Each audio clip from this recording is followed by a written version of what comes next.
Oh, sorry. We got a Yeah, fever you're in our good. house last night, and like Oh, jeez. basically the world of the way of quarantine, you're Yeah. now locked down for Right? No kidding. Well, and it's just so crazy with like, because you just don't know what it is yeah. anymore, right? It used to Yeah, be like, oh, I just got a fever, like not a big deal. and it's probably like food poisoning or Yeah. like something dumb. Little kids get colds all the time. So it's probably Yes. not anything, but now we're stuck in our house for 48 hours. We decide it's nothing. So Yeah, no, I totally get it. But I'm glad, that we have technology like this that we get to we can just do it remotely. So yeah, it's perfect. I'm glad we could so do that. yeah, it's really good. Hold 1 second. Yeah. Just fixing some lights. But okay, cool. Well, we'll go ahead and get started. I appreciate you being here, and I know that it was kind of difficult to put schedules together, but I'm really glad that we got to talk, especially because I know that you do a nonprofit, and I know the name, but I don't want to jump to any conclusions. So why don't you tell me a little bit like what you do Yeah. with your nonprofit and everything like that? Absolutely. So I am the CEO of Exodus. It's spelled Eixitus. So Exodus. It is actually Latin for the ending of a long-term chronic disease. And we Wow. work in anti-trafficking. And so we very much are looking to end this pandemic. That's the popular word nowadays, or we believe an epidemic of human trafficking. So Yeah. yeah, which is taking over the world right now. It has Right. been. So yeah. We sit at the corner, like the intersection of public health and trafficking. So we work with medical providers and have a wonderful aftercare program that we plug trafficked persons into once we've identified Mm, and safely exited them. And that's what we do. And we do it internationally and we do it nationally because trafficking does happen here, wow. locally in our cities here. Yeah, you know what? I didn't realize that Utah, because we're recording this out of Utah, but I didn't realize that Utah had such a big that it was that big of a deal.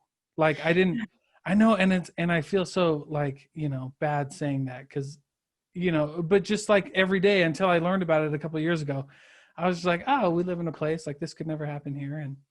And lo and behold, it does.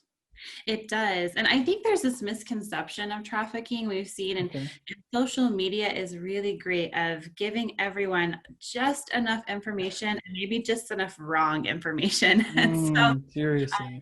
yeah, trafficking has been on the rise and trending what we're talking about it. But one thing that we like to do at Exodus is really help people understand what trafficking is. And Okay. so, trafficking, the word itself, is a legal term that was created to prosecute traffickers. But really, what it means is exploitation of a vulnerable population. Mm, So, when you talk about human trafficking, it goes beyond the pictures and graphics we see of just small children being sex trafficked, possibly, and being bound and tied in basements in a jungle somewhere. But it looks just like the 17 or 22-year-old girl in downtown Salt Lake who's being exploited for sexual purposes and being exchanged mm. for something of monetary value. It looks like the orphans on an orphan exchange black market in Eastern Europe, which we deal with heavily. I worked on an orphan team for many years. In Wow. Europe. Yeah, it looks like child soldiers in Africa. Boys will be taken in the middle of the night to join militias, and that's a form of trafficking. We've got slave labor happens all over in the Malaysian countries as well. And then, of course, we have sex trafficking, which looks a little bit different from Cambodia to Eastern Europe to the United States. Those sex economies look different, but that's also a form of trafficking, as well as one of the most gruesome ones is organ harvesting, which is actually fairly rare Yeah. right now. The- Yeah, So you said organ harvesting, like that's one of the more popular ones? to me it's one of the more gruesome ones. All Oh trafficking yeah, okay. is horrible, but it's Yeah. because That organ one's harvesting rough though. is more prevalent, and we see that more often in these farming of children to utilize their organs on the black market, and that's happening Man. even more prevalently now. All of trafficking is on the rise right now. All of it is really. Right.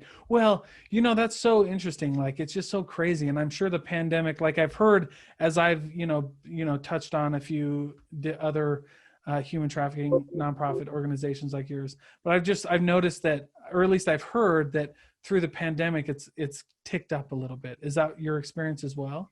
It really has. It's actually exploded. We've seen Really? a Okay. rise between 200 and 300% as far as Wow. the cases and instances we're having of trafficking that That's we're seeing. insane. Yeah. There's trafficking that goes unseen, which is why education is huge, because some of it is happening right under our noses and it's being unseen because we don't know The what true signs. trafficking looks like. Yeah. Whew. So, okay. So, I mean, obviously, we're going to go a little bit on this podcast. We're going to talk about a lot of different things. And we're certainly going to talk about, I'm going to let you talk about, whatever you want to talk about as far as like, how to catch signs and things like that. But I want to know kind of at the beginning of this, like, how did you, I mean, is this your original company or you have taken over as the CEO or? Yeah, so Exodus came about. We have been working with people who work in Exodus, have been working. This is my 11th year in trafficking. Wow. And we have my partner, this is his 10th year. And we were working on a pilot project for the last 5 years with another organization. That pilot project took a little bit of a different route, and we found some better identification ways of integrating into a trafficking community. That being said, it created its own kind of entity, and that's where Yeah. Exodus formed. So we have been all working together for the last about 10 years. And finally, the last 2 years have kind of come forward. And in the last year, been really public because we have so much work on our plate. We need more awareness. We need more advocacy. We need more funding. But we Yeah. found wonderful strategies and actually developed and created an amazing aftercare program that now a lot of these trafficked or exited trafficked persons can plug into that we Mm. haven't before. Oh, wow. So then you and your partner developed Exodus. Correct. Yes, Okay, I'm a wow. co-founder, and my partner currently is in open operations, so he is anonymous. Oh, there you go. That's fine. Well, I mean, certainly, and I certainly understand, anonymity in an industry like this. You know what I mean? Yeah. Yeah. Because it can get kind of gnarly. But I appreciate I appreciate that even more that you're willing to come on and talk about this and spread awareness and the word. And so, but is this something you said you've been in this industry for 11 years, right? Yeah. Is this something that you've always had a passion for, even previous to working in this, or? Yeah, I've always been a social justice, freedom fighter type Yeah, person, believing in good. the quote unquote world peace, more Yeah. so standing up for people who don't have a voice. And so I'm a clinician and nursing was my background. I started working in public health and in emergency medicine and started doing more and more work in third world countries. Was speaking and writing and an advocate for a trafficking organization on trips and rescue operations they had done. Ended up doing a pro bono case for medically guided. And just once you kind of get in this field, it's really hard to get out. So Yeah. Well, I mean, when, especially if it's something you're passionate about. yeah, absolutely. Jeez. Holy Once you cow. see it, and it's a very select group of people. There's not many anti-trafficking organizations, and there's not many people who work in the field of medicine and trafficking, or in any field in trafficking, really in general. And so we're this small community of people, and the amount of urgency and the passion that is held between all of us really in this community it's the way that we live our lives. And once you see and hear and know these things, it becomes this life mission of I have to show these people have to be heard, they have to be seen, we have to do something because nobody else is going to do it. So then it just becomes, this is what you eat, sleep, live, and breathe. My kids know what I do. They ask Mm. questions, they know about countries and people, and even statistics in the United States. They make jokes about it. We talk about it over dinner. It just just this is our lifestyle, is what we do, where we go, the people that we work with, and what we talk about. Yeah. That's it. That's awesome. So let me ask you this, because you brought up, that your kids know what you do, and I'm assuming something that you're pretty open with. How do you approach the topic of teaching about human trafficking, sex trafficking, things like that? How do you approach that with your children? Absolutely.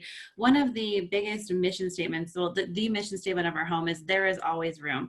Whether it's someone at the table, having someone on a bed, a place for a couch, a listening ear, Mm. someone Wi-Fi, whatever that is, our home is always open.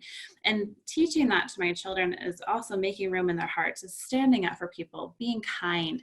If we see someone hurting, we're kind to them. Obviously, I have a younger child and I have a Hmm. teenager. And so at different ages get a little bit different information. But I think the bottom line Right. being kind and seeing people. So do we sacrifice things at times to actually see people? Absolutely. Yeah. Absolutely. I sacrifice time away from mom. Mom's gone sometimes. Mom can't communicate sometimes just because of the Yeah. situation that we're in. And so we sacrifice some things to be kind. But also in seeing people, you notice things, you're observant, you notice when someone's Yeah. hurting, which then will lead to being observant about possible trafficking. We talk about being safe on the Yeah. internet. Right now, the internet is the way of the world for children. We Man, talk that's about, yeah. yeah, talk about getting, not talking to strangers. Right. Sorry, I've got some notifications on my computer just gone rampant. Oh, you're good. No, I get it. And people know, like, as a side note, like when we have these podcasts, like I tell them that we do a lot of Zoom, so that stuff Okay, happens, but it's the quality of the message. And I think we have like the best quality of message right now. So awesome. Yeah, but yeah, so internet, so going back to the kids, internet is huge, yeah. teaching them not to talk to strangers. We can, as parents, we have to be incredibly aware of what they're Yeah. looking at, what they're seeing, what they're being a part of. Um, Apps like Snapchat, I'm going to say it, I know I hate to name things, but I'm going to say it. Yeah. They're dangerous for children. They are dangerous because children are so trusting. And so when you have a Yeah. child that's hurting and they find a random friend on an app, they don't know who really is on that other side. And Hmm. mentally and emotionally, they're not in a place to actually even care about who's on their other side as long as they're saying the right things to them. So we Yeah. have to be careful with them on the internet, as well as them seeing people. If you see someone who's hurting at school, being cognizant and being emotionally aware is super important to teach our children, and that helps lead to understanding and seeing things that we may not have seen before. So yeah. Yeah. Well, and I think that that is super important is, to help with kids, because if, as they're in school, I mean, a lot of these, because I've talked to people who are in like the abuse world who have nonprofits for, children who are being abused and things like that.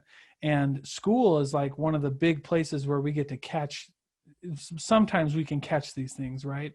And so teaching kids to know the sign, that can be a really big help, at least, right? At least an aid, right?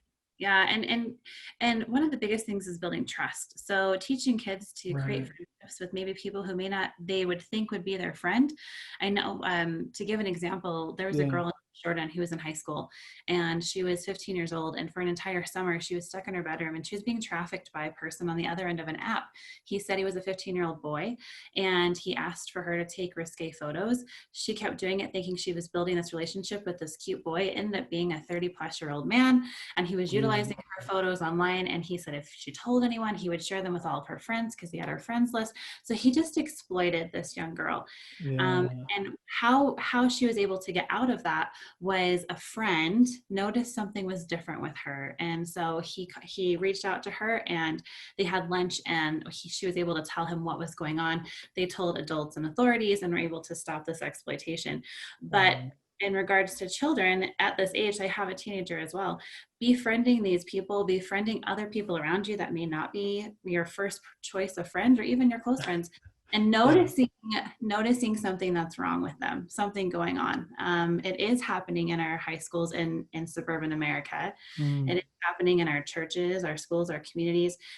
We've had instances where there were girls who had been trafficked to family members and friends in the neighborhood down the street, Wow. and they were going to Whole Foods and Smith's and Marketplace every day, and no one had any idea what was going on. Holy cow. That happened. Yeah. Yeah. So it's kind of like, so, I mean, and how do you teach the public, like, what signs to look for?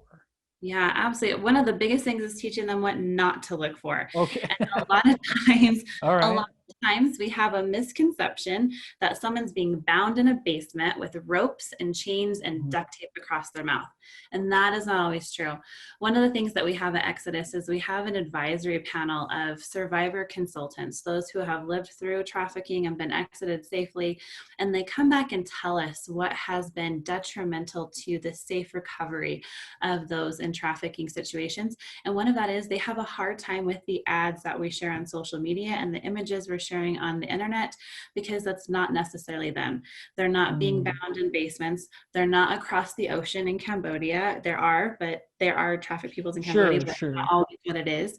And understanding that trafficking is exploitation. So if you see a vulnerable population, there's an opportunity for them to be exploited. And so understanding that it doesn't look like this Hollywood romanticized idea, and Liam Neeson is not always the savior in these instances. No, but you know what, that it's good that you say that, because I think a lot of people do, they think of like, you know, a lot of these other organizations that will go out and do these like, midnight operations to save all these kids. But I like that you pointed out that vulnerable populations, and while you mentioned it, while those can be some cases and those happen, right? The more, I guess like statistically normal way would be like, a child online or going to Smith's or something like that, right? Yeah, absolutely. For instance, Salt Lake, Interesting. I'll give you some more examples. In Salt Lake, we have Yeah. a high traffic population of foster children. So kids who Interesting. were in foster homes and they ran away. These are now late teens, so 17, 18, 19, 20 years Yeah. old. They're being exploited on the streets in Salt Lake. Jeez. Well, and you mentioned vulnerable population, and so like, and I don't know why this just clicked now for me, but it makes sense. A vulnerable population, those ages like 12 to 24, right? Like that's a huge Absolutely. time, you know. I mean, you're getting, so I tend to tell people about this one story in particular. I had a woman who was a 19, 20-year-old mother in Eastern Europe. She had a small girl who had a visual impairment at the age of 6. Someone took her and said she couldn't take care of her. They would take care of her, ended up selling her to a trafficking sect. And much later on, we were able to rescue this girl as a teenager. So she was had been trafficked for many, many years.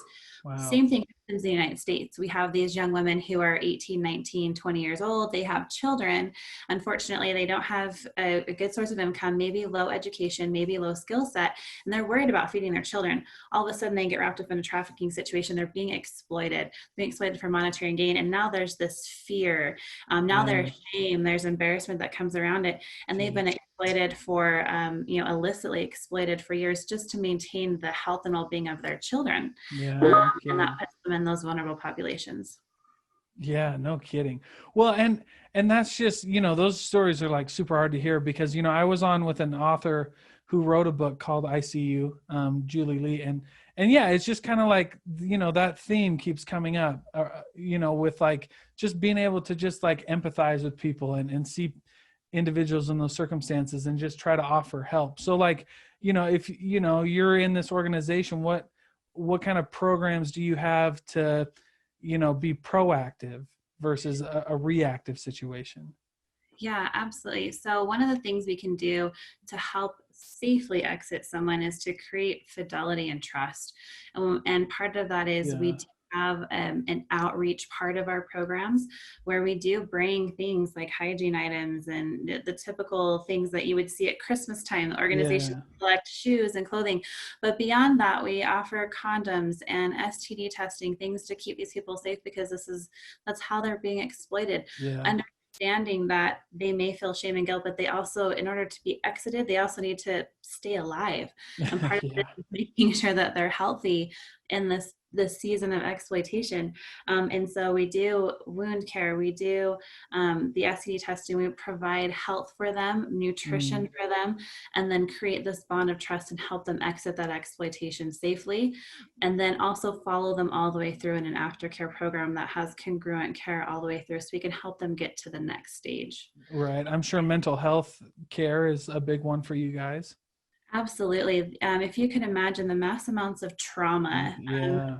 people are violated on an average 17 times a day Mm. when they are in exploitation. That it goes the Mm. same for a 10-year-old child as you see a 22-year-old female. And Yeah. so the amount of trauma of living through that, let alone one day, possibly years, the mental health that comes is gravitas, and we have to have a lot of work. So we've seen in our research that attrition rates are high if we only offer care for maybe 2 or 3 months. We have to have programs that allow them care for a year. So the Wow. Exodus Care program is 14 to 16 months. And they live somewhere safely. They learn Hmm. coping skills. They deal with substance abuse problems because substances do come along through exploitation. Yeah. Yeah. Um, I can only they imagine. Holy cow. Yeah, they learn coping, they learn all these therapeutic modalities, and they learn job skills, they learn how to Mm. handle money. We connect them to employers kind of at the end, which is something that a lot of small businesses don't know the possibility Wow. they have, where they can plug in and help offer lower skill, lower education jobs to help these people get on their feet and become individuals that can be prosperous. Yeah. I think that's, now that you mentioned that, that's probably one of the coolest things that I think society can do for especially people in those circumstances, right? And Yeah, having those experiences is like getting them like connected with somebody, getting them a job where they, because as adults, we have work and we have work friends, and a lot of our big chunk of our lives revolves around that. And so being able to assimilate back into something like that is probably a huge help for people that absolutely. maybe a lot of these small businesses don't even know about. Yeah, absolutely. And if you think too, they've been exploited and been dependent upon their Mm, exploitation and their traffickers yeah. for years. So now they have to figure out how to live on their own. And that's a big Right. transition That's too. that's tough. Yeah, that's tough. And so we help connect that gap. One of the things we do is, and I think we touched on it, of how the communities, these local businesses can help. And that's kind of the heart of Exodus. We have a very unique way of connecting in a trafficking community and creating these relationships to help exit. But that also allows the community around the trafficked individuals and the trafficking that's happening to empower themselves and start to push out trafficking and this epidemic that's kind of encroached every little area. We're empowering these communities to say this is not acceptable. We see these people and we support these people, and we have a foundation to do that. So from the ground up versus government down and law enforcement down, from the ground up, these people can then support those who have been trafficked, help them exit safely, Mm, and then keep them in their communities and keep them where they are. yeah. Because the other downside, is there a time and place for like you had mentioned, these midnight rescues? Yes, there is. When young children are being Right. exploited, absolutely, that's the way to do it. But what happens when we pick up these people and then drop them off somewhere? Yeah. Yeah. Good point. After. Yeah. So keeping Right. them in communities or locations, geographic locations, cultures close to what they've grown up with is important. So we kind of integrate them back into their communities, and that also Mm, provides stability and long-term stability so that they can then kind of put an end to this trafficking epidemic, because these communities are now empowered and able to say no. yeah. Well, and now they have somebody in there who knows the signs, who might be able to tell, and then really get people on their side because, this is where I'm from. I made it back, and we can all work together to be better. Absolutely, Wow. absolutely. That's cool. That's really interesting and really fun. So like, I mean, you had mentioned a little bit of your story, getting into this nonprofit organization. How was it building the team Mm. to make these things happen? Yeah. So what's fun is that this field of trafficking, of anti-trafficking, is small. So we all tend to kind of run into each other. We bump into Yeah. each other. We see each other often. We work on projects together. Yeah, yeah, yeah, yeah. And so our team of people is actually a group of people who have been in this industry for a long time in different aspects. Our marketing team, they Yeah. actually have experience working in organ harvesting in Peru. We have Interesting. people who have worked on Eastern European teams with myself, who worked in Cambodia, Haiti, worked in South America. So they come from all over, and you have Yeah. this mass collection of expertise and experience. And you have quite a few. The field of trafficking is fairly young. It's about 20 plus years old. It's not super old. Yeah. When you have someone who has experience of 10 plus years, so you can kind of count them as intermediate to expert level, understanding what we know now. Yeah. Wow. And so you've got a lot of expertise to pilot new medicine, to pilot aftercare programs, to pilot identification. So that's Yeah. where we all come from. And your organization mostly focuses on, and correct me if I'm wrong, obviously I'm just trying to help, I'm trying to work through this, but do you guys mostly focus on aftercare, or are you also heavily involved in rescuing? Absolutely. We are heavily involved in rescuing as Okay. well. Okay. So the identification process is kind of the secret sauce. Right, right. Well, secret sauce, not because we don't want people to get involved, but because we need safety. So we need Yeah. safety for the people that are in identification, safety for the people that are being exited through identification. But we start with identification and the trafficking community. And then we help fill some gaps. One of the biggest gaps is a financial gap. And so we've created that Yeah. bridge to get to the aftercare as well. So we Wow. start in the identification. We have the safe exit of these trafficked persons, and then we place them in aftercare and then help them get connected to an employment service and housing after. Wow. That's awesome. Okay. Yeah. And like I said, I'm just learning more about, you know what I Yeah. mean? I've just taken this opportunity to learn and help people know exactly what's going on. So let me ask you this though, because of your, you know, experience and expertise, right? Why do you think it's so hard? Like, because until people hear an interview like this, or maybe they see, you know, one of your ads or an ad for another nonprofit on social media or TV or something, why do you think this is such a hard one for people to get involved with? Because like you said, you know, it's fairly new. I know it's risky, but it's almost like, you know, when I go around, people like almost don't want to talk about it. And I might be wrong, and that just might be my experience, but I'm just curious.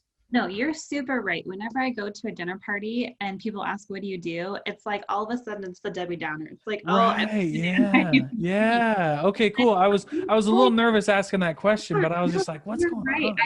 I'm the dark cloud that comes in. And I think it's because, and it happens mostly in America, and I'll be pretty blunt here. We Mm, are a privileged society. And knowing these horrible things that happen to people, and let me tell you, I have seen horrible, gruesome genocide things that happen to a person. Those yeah. make you uncomfortable. And you know what? They should Yes. make you uncomfortable. And the only problem with that is that we tend to not talk about the uncomfortable. And that's why people like myself, we want to change that and actually talk about it. Let's make ourselves uncomfortable so that we can make a difference and we can actually change people's lives. Yeah. And it's incredibly uncomfortable to talk about. And it's also, it's a delicate field in the sense that it is crime. And anyone who's involved in crime is afraid of getting caught, going to prison, getting, Yeah. sentenced. Yeah. And also, it's an economy. Let's be honest, trafficking is an economy. And so when it comes to the safety, people fight for their jobs just as much as a trafficker fights for their money too. And Yeah. it is a risky business because it is wrong and unjust. There is a bunch of deception that is happening, and it's hard to be able to skillfully intercede in those situations and circumstances. And so you do need to have skills, resources, and education on how to do that safely for the individuals and for yourself working in it. So it is kind of one of those fields where I tell people you wouldn't hire an electrician to do a plumbing job, and you wouldn't just hire your next door neighbor to do help in trafficking rescue. And so it's kind of that Yeah. thing. There's a skill set there to understanding it. Yeah. So, and when you say skill set, like help me understand that. Tell me a little bit more about what kind of, you know, skill sets would you look for in somebody to join your organization? Absolutely. We actually just placed an ad because we are hiring a program assistant, but we have different avenues in different areas where you can plug in. We have everything from marketing, and because we have a wonderful advisory panel of survivors, they actually spend time with our marketers, and Mm, they go through a trafficking education course to understand what you cannot put in an ad, vernacular and words you can and can't use, yeah. um, things like that. So they go through kind of a training of sorts, even on the marketing side, so that they understand what that looks like in the ads and fundraising and events that we post, and the way we phrase things on social media, and the Right. way we present to the community. We have positions for medical providers. We have medical providers that come in and they go through kind of this. We look for people who've done emergency care. We look for those types of resources because trafficking is everywhere and we do have global operations, so that's important to us. We Mm-hmm. have community outreach and relations, and so it's understanding the temperatures of social justice and public health. Mm, And that this is specific to our organization. And then of course we have security consultants and task force team, and they have experience working in the trafficking division. And I let them do what they do. They do a wonderful job of yeah. Yeah. For real. and keeping us safe, and we let them Yeah. do their thing, and they are a certain set of people. So there are different areas you can plug in. One of the best things you can do is support those who are plugged in. You can do it financially. Resources also, as far as toothbrushes, toothpaste, socks, shoes, those things are important to us, as Yeah. well as small businesses providing employment for the people that we've rescued. We do look for housing for people. There's a lot of different avenues. If you think about what it takes to be a person, Yeah. you can plug in any way possible being a person. So those are, Right. Well, yeah, and I think I think it's also good. And one of the reasons I brought that up was because I think it's good for people to also understand like that there's a lot that goes into this, yeah, that it's more than just like, uh, you know, whatever they're thinking in their head. There's a lot of finer details, a lot of intricacies, especially helping people, that 14 to 16 month aftercare program that you were talking about. yeah, absolutely. That's a lot. Holy cow. It And is. and where do you go for? I mean, you obviously have job trainers there in your organization, I'm sure, and that help connect people with jobs and train them for jobs and things like that. Yeah, Yeah, absolutely. And that's cool. we're very specific in who we hire and who we bring on. They're vetted very well. Because the other thing too, and it's funny that you bring this up, I'm glad you did. Have really good friends that are the quote unquote gym bros, and they want to go knock down doors and take out people, and we just kind of laugh about it Yeah, um, because you have to do it safely. We have to yeah, worry about the individual, the right, survivor. When you're worried right, about the survivor, you realize it's no longer about you and what you think is just or what you think is right. You have to keep them in the forefront of your mind. And right. so exiting them safely can't just be a knock down a door. It doesn't provide them safety. And You're also, right, totally right. Yeah. it lowers the attrition rate. Wow. They either get drawn back into trafficking because they don't feel supported and safe, or they overdose, or they're murdered. I mean, the Right. top three things that happen to these people if we don't do it the right way are very detrimental, and they are life altering. So we can't just go and knock down doors. We do have to have specifically trained Yeah. people Yeah. that exit them well. Right. Well, and and so I like that because that's something that I've learned just when you deal with people, like there's an idea that, once we save somebody from whatever, trafficking, a mental illness, um, poverty or whatever it is, like once we do that, like this person should magically be fine. And that's not the case. Like there's Correct. definitely a lot of care that has to go in, a lot of, therapy and a lot of these things. Well, especially for the youth that, Yeah. the 12 to 24. I mean, man, that's so crazy, especially, and they're the most vulnerable. They're the most vulnerable, right? Those are the people. I mean, if it's not the highest, it's in the top three, like of death by suicide in that range. Absolutely. Absolutely. And if you can imagine mentally, and you touched on Man, the mental health, if you were a 17-year-old girl and your worth has been bound up by a trafficker, which beyond, when I say bound, I'm not talking about ropes or being stuck sure, somewhere. I'm talking about mentally, but you have been mentally, told yeah. that your worth is maybe a $20 sex act. That's Mm, all that you're worth, and that's all that you bring to the table. Gosh, can you imagine trying to fix that mindset yeah, and that's a lot.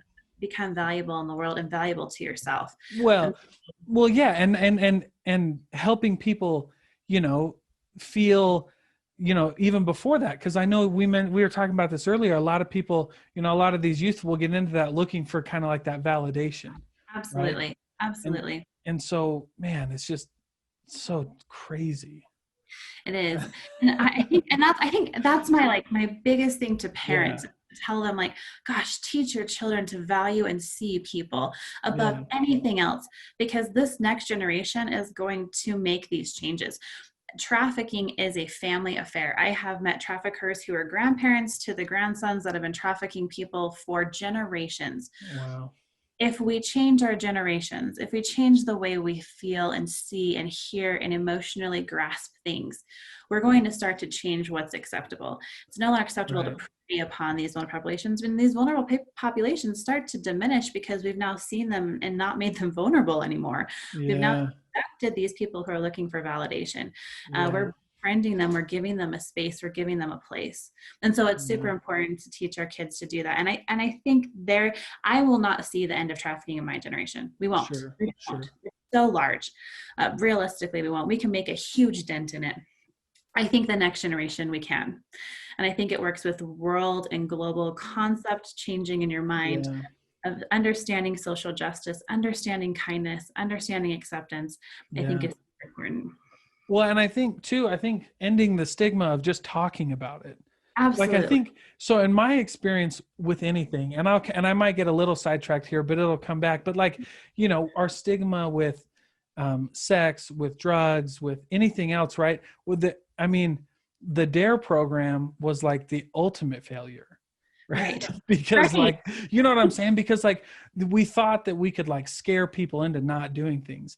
And so my whole point behind this is like ending the stigma, but just being open about it. You know what I mean? Like it is something that's real. It is hard to talk about. It's hard to listen to.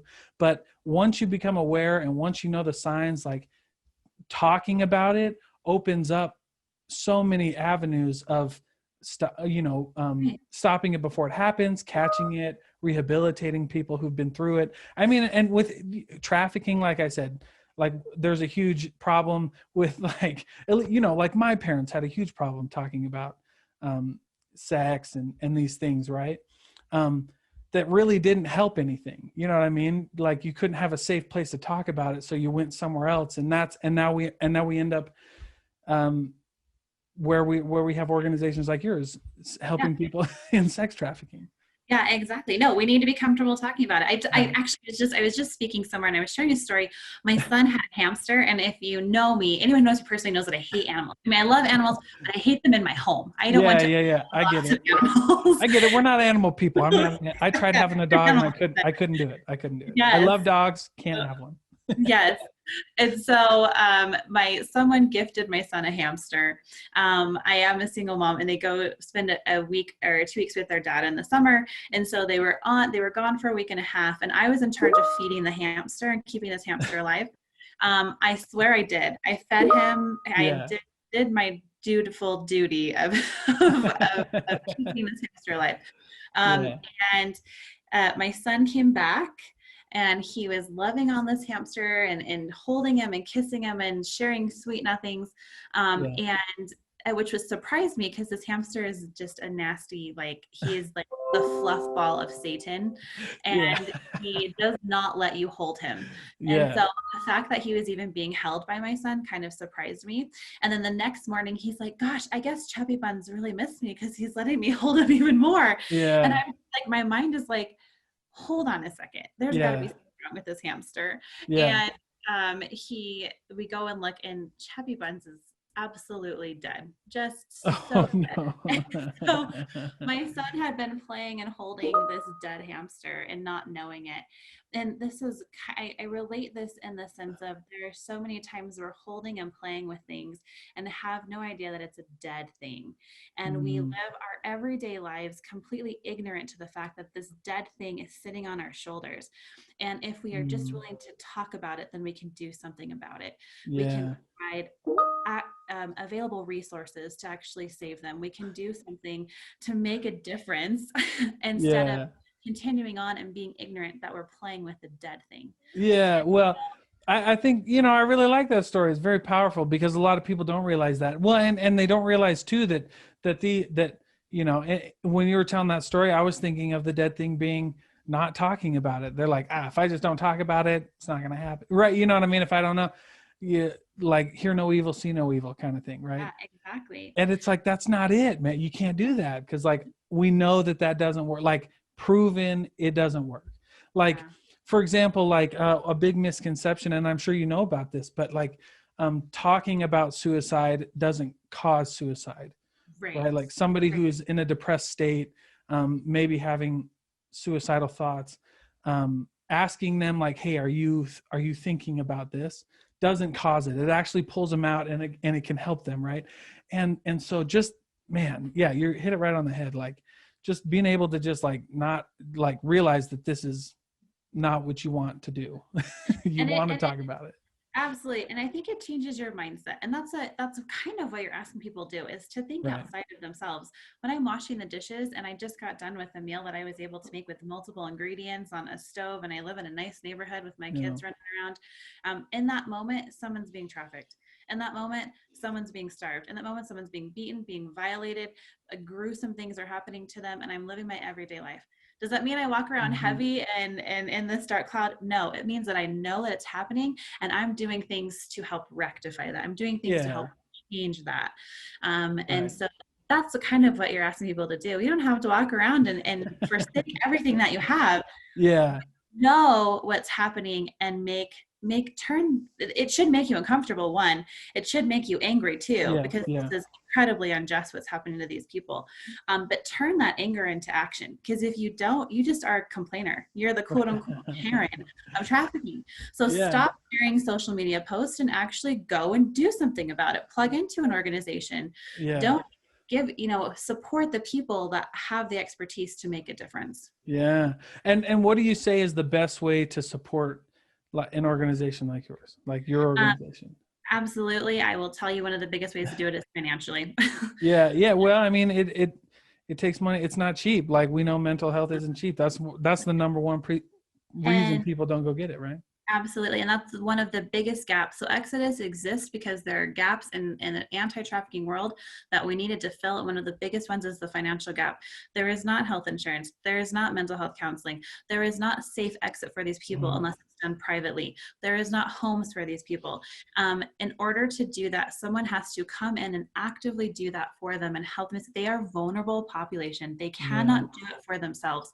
So in order for us to do that, we do need help. We are completely funded by donors and private funding. We do need Wow. help. We need, and that's one of the reasons why we're so public right now, is because we have gotten to the point where we need help from the community to stand up and to support the massive amounts of requests for help that we have. And Yeah. so in order to make a difference, we need to support them. And one of the biggest gaps is that financial gap.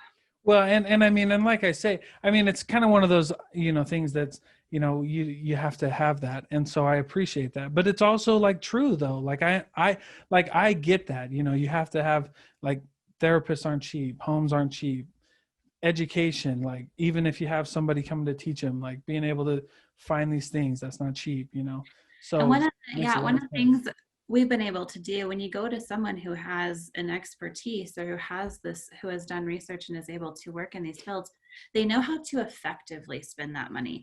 They know Yeah. how to be effective in your giving. So instead of just throwing money into a wishing well, hoping it turns out okay, Right. finding someone that's reputable, that has the expertise to know how to effectively use that money, is so important. Right. Um, because if you're not giving effectively, you actually harm the cause.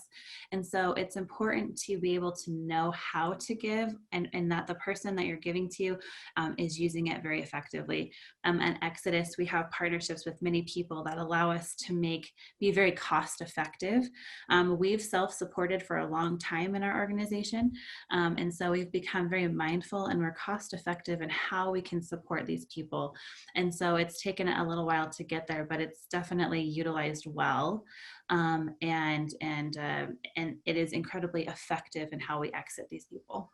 Yeah. Well, I think that, I mean, you couldn't have said it any better, because I think that's the main thing people like to hear, especially when you're supporting someone financially, is that it's being taken care of. And I'm totally on board with that. I mean, I know I've heard about you guys even before. And so, like, before we had this interview, I was like, Exodus, like, I know what that is, but it might be different. you know, Yeah. you know what I mean? But so I've heard about it, and it's and I really appreciate, like, the work you guys do and everything that you do. And I think people should really be more involved, especially when you're talking about a majority of these people are the younger adults and youth, right? Absolutely. And Yeah. the whole thing is, we love doing events and dinners. We love That's educating, cool. advocating. We do have a course that is going to go live shortly that helps educate, Oh, cool. experience people, and it will give you a special code, and people can go on and learn about trafficking and specific to their geographic areas, which is kind of neat. Wow. No Like, kidding. So, like, you can plug in, like, United States and Western United States. absolutely, yeah, and learn what it looks That's like and what the nuts. vulnerable populations look like around you. Yeah. Um, You, and you, I think that's what people like nonprofit organizations. And so I'm glad that you brought that up, because that's one of the things that like a lot of these nonprofit organizations miss outside of even just normal, not dealing with human trafficking or things like that.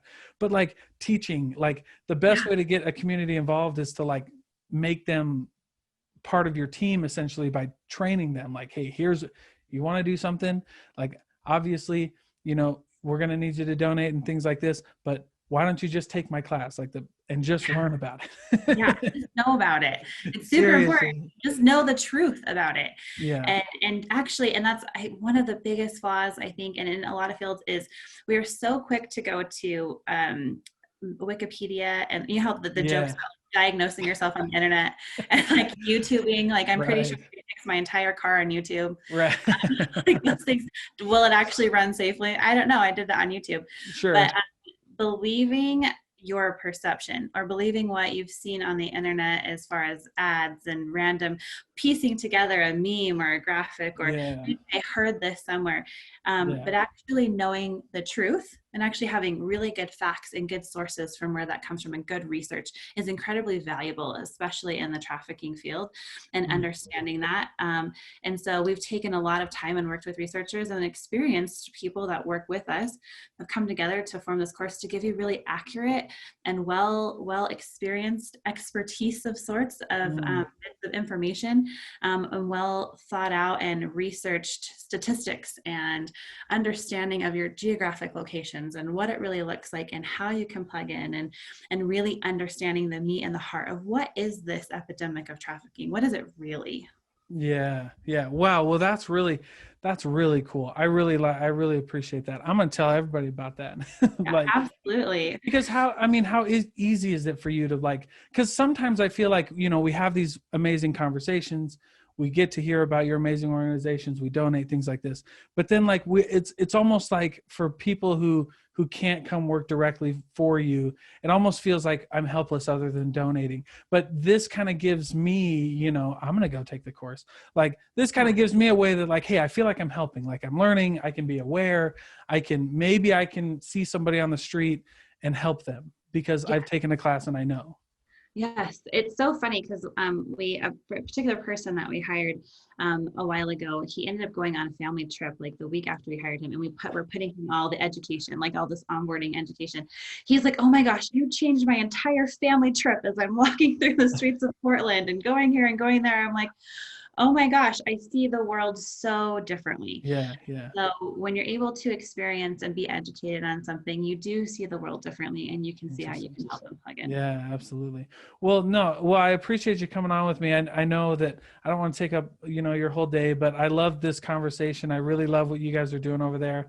And I really appreciate, everything that we got to learn just here right now. Yeah. And is there, let me ask you this, but last question. Well, I'll ask two last questions, right? Was there anything that you wanted to talk about that we might not have gotten to talk about? Any questions that you wanted me to ask that maybe I didn't? Yeah, no, trafficking is so broad, and I think we got to a lot of the heart of it. Um, Yeah. Yeah. the biggest thing I would ever have anyone take away is that you can make a difference, and it's about seeing the one and being survivor minded, and that's the point of what Exodus is.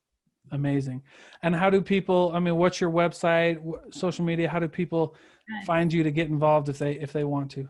Yeah, our website is joinexodus.org. So JOIN, and then Exodus is spelled EXITUS, Exodus.org. And you can find us on Facebook and Instagram. And we have a gala coming up this next month. We have a couple of events that you guys can jump on and see the dates and plug in and come and get to meet people who work in anti-trafficking, as well as a survivor too that loves sharing their story and saying thanks and appreciation for supporting those. Wow, that would be powerful. Deal. Absolutely. Amazing. Amazing. That's great. Well, hey, thank you so much for being here and taking the time, and I really appreciate it. Having me Thank on. you. Yeah, I appreciate it.